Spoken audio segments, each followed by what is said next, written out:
당신은 한 번쯤 생각해 본 적 있나요? 당신의 아이가 지금 말하지 않고 있는 것에 대해. 때로는 우리를 아프게 하는 게 소리 지름도, 떼쓰는 행동도, 퉁명스러운 대답도 아닙니다. 가장 아픈 건 침묵일 때가 있어요. 그 침묵은 천천히 자리를 잡습니다. 처음엔 학교에서 있었던 일을 말하지 않기 시작하고, 그 다음엔 감정을 나누지 않게 됩니다. 어느 순간 대화는 단순한 형식이 되어버리죠. 빠른 질문에 짧은 대답. 괜찮아. 그냥 그래. 몰라. 그리고 그때 우리는 이런 질문을 스스로에게 던지게 됩니다. 아이의 말이 줄어든 걸까? 아니면 우리가 듣는 걸 멈춘 걸까? 많은 부모들이 아이들이 하는 말에 집중하지만 아이들이 말하지 않고 전하려는 것에는 귀 기울이지 못할 때가 많습니다. 왜냐하면 아픔은 꼭 소리치지 않아요. 그건 속삭임일 수도 있고 무관심이나 무표정, 뭐든 상관없어 같은 태도로 변장하기도 하니까요. 하지만 그런 무심한 모습 뒤에는 진짜로 들리고 싶어하는 마음이 숨어 있어요. 판단 없이 서두르지 않고 귀찮은 존재가 아니라 있는 그대로 받아들여지고 싶은 아이의 마음. 그런 경청은 단지 말만 듣는 게 아니에요. 말하지 않는 순간까지도 느끼는 것. 말하기 싫어라는 말 뒤에 무엇이 있는지를 살피는 것입니다. 말이 없어도 곁에 있어주는 것. 계속 설명하지 않아도 괜찮다고 느끼게 해주는 것. 그런 경청은 아이에게 줄 수 있는 가장 강력한 사랑의 방식 중 하나입니다. 진심으로 듣는다는 건 생각보다 드문 일이에요. 왜냐하면 진짜 경청은 존재감을 요구하거든요. 내면의 소음을 잠시 내려놓고, 고치려는 마음도 내려놓고, 가르치려는 충동도 내려놓고, 그저 그 자리에 함께 있어주는 것. 마음이 온전히 열려 있어야 가능한 일이에요. 하지만 그게 참 쉽지 않죠. 우리 삶은 늘 바쁘고, 생각할 것도 너무 많고, 몸은 아이 앞에 있어도 마음은 다른 곳에가 있을 때가 많습니다. 그런데 아이는 알아요. 청소년은 느껴요. 그리고 그런 경청의 실패가 반복될수록 남는 메시지는 하나예요. 말해봤자 소용없다. 심리학자 칼 로저스는 이렇게 말했어요. 공감하며 듣는다는 건 상대에게 온전히 존재할 수 있는 기회를 주는 일이라고요. 진짜 경청은 상대의 감정을 틀에 맞추려 하지 않고 서두르지 않고 나에게 편한 방식으로 바꾸려 하지 않는 겁니다. 아이의 말 속에는, 그리고 침묵 속에도 자기를 드러내는 용기가 담겨 있어요.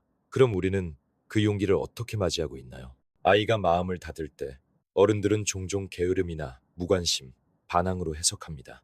하지만 대부분의 경우 그 안엔 이해받지 못하는 피로감이 있어요. 뭘 말해도 예민하다, 과장이다, 감사할 줄 모른다는 말을 들으니까요. 그래서 점점 포기합니다. 혼자 해결하려고 애쓰고 아직 방법도 모르면서 겉으로는 괜찮은 척하게 되죠. 그건 강한 게 아니에요. 그건 스스로를 지키기 위한 방어예요. 그래서 진짜로 듣는다는 건 단지 태도를 넘어서 넌 완벽하지 않아도 괜찮아라는 메시지를 주는 거예요. 그리고 그 순간 작은 변화가 시작됩니다. 침묵하던 아이가 조심스럽게 말문을 열기 시작해요. 처음엔 단편적인 말들, 그 다음엔 조금 더 진심이 담긴 이야기, 때로는 말이 안 되는 듯한 감정의 표출로 나타납니다. 그럴 때 어른의 역할은 그 공간을 지켜주는 거예요. 서두르지 않고, 가로막지 않고, 고치려 하지 않고. 왜냐하면 아이가 정말로 필요로 하는 건 해결책이 아니라 있는 그대로 존재할 수 있는 자리니까요. 그리고 그 자리는 바로 경청에서 시작됩니다. 설명을 요구하지 않고, 비교하지 않고, 감정을 축소하지 않는 경청. 결국 아이가 느껴야 하는 건 이거예요. 내가 어떤 감정을 느껴도 여기선 괜찮아. 그게 아이를 내면에서부터 강하게 만들어주는 힘이에요. 예전에 한 엄마가 저를 찾아온 적 있어요. 10대 아들을 걱정하며 상담을 요청했죠. 아들이 요즘 너무 조용하고 방에만 있고 뭐 물어보면 늘 똑같이 말한다고 했어요. 괜찮아. 별일 없어. 그냥 피곤해. 그 엄마는 답답하고 걱정돼서 자꾸 물었고 때론 화가 나기도 했어요. 애가 말을 안 해요. 그 엄마의 눈엔 깊은 슬픔이 보였어요.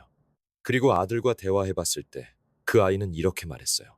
제가 엄마랑 말 안 하게 된 건 엄마를 안 좋아해서가 아니에요. 그냥 말해도 안 들으시니까요. 슬프다고 하면 예민하다고 하고 피곤하다고 하면 의지가 부족하다고 했어요. 그래서 그냥 말을 멈췄어요.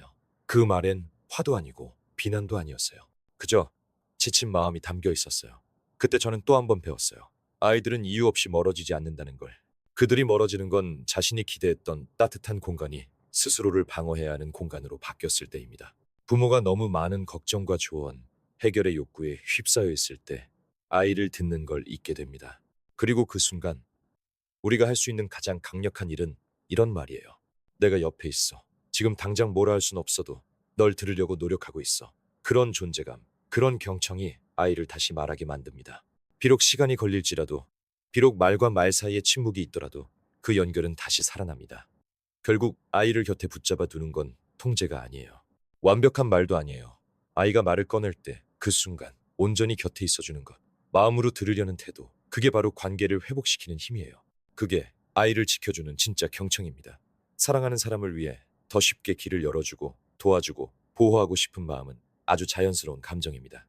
하지만 때로는 모든 걸 해결하려는 그 마음이 우리가 서 있어야 할 자리가 아닌 공간까지 차지하게 됩니다.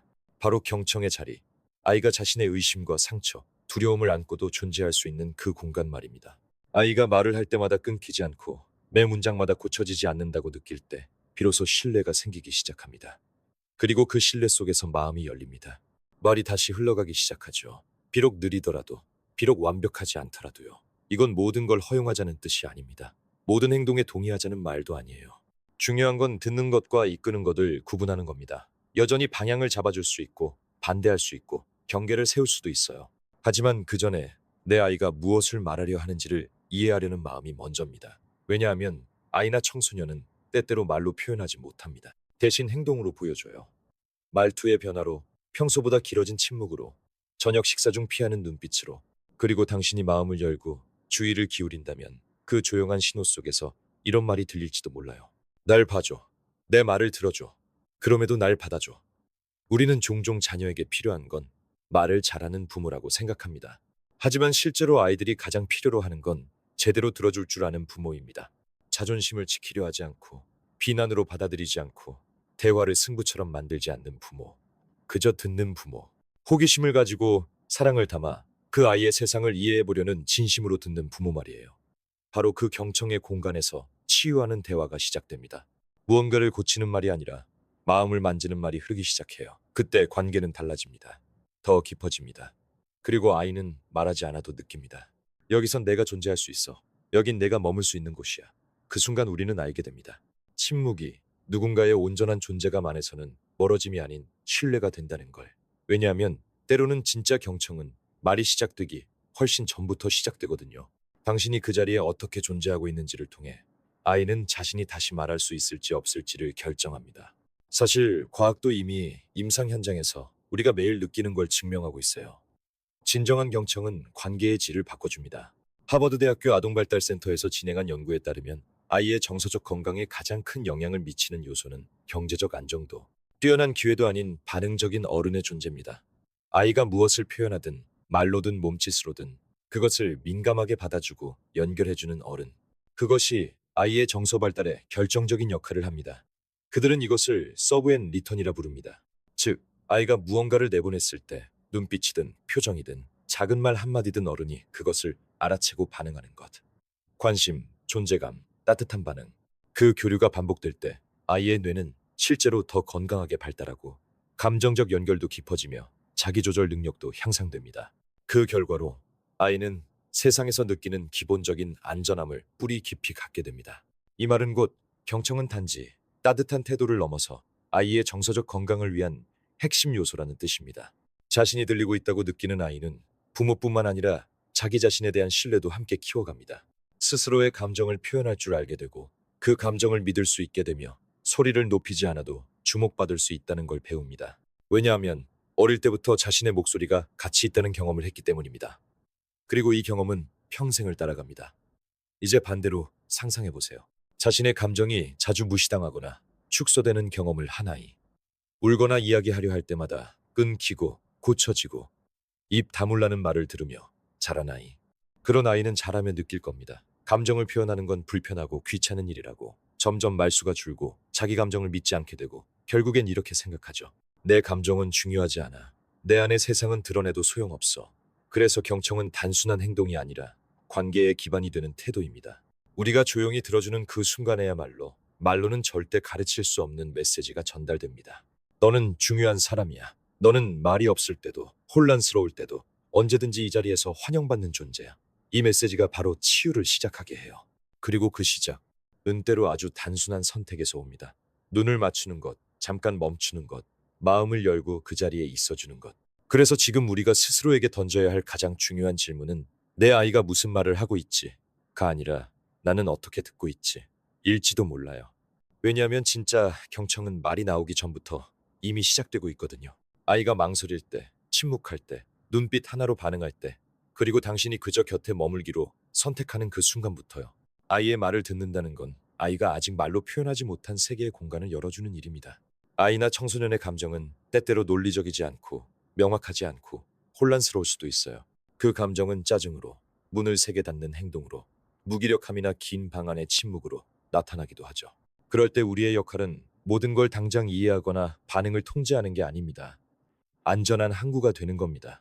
말하지 않아도 괜찮다고, 이 자리에서는 어떤 모습이든 괜찮다고 느끼게 해주는 안정적인 존재.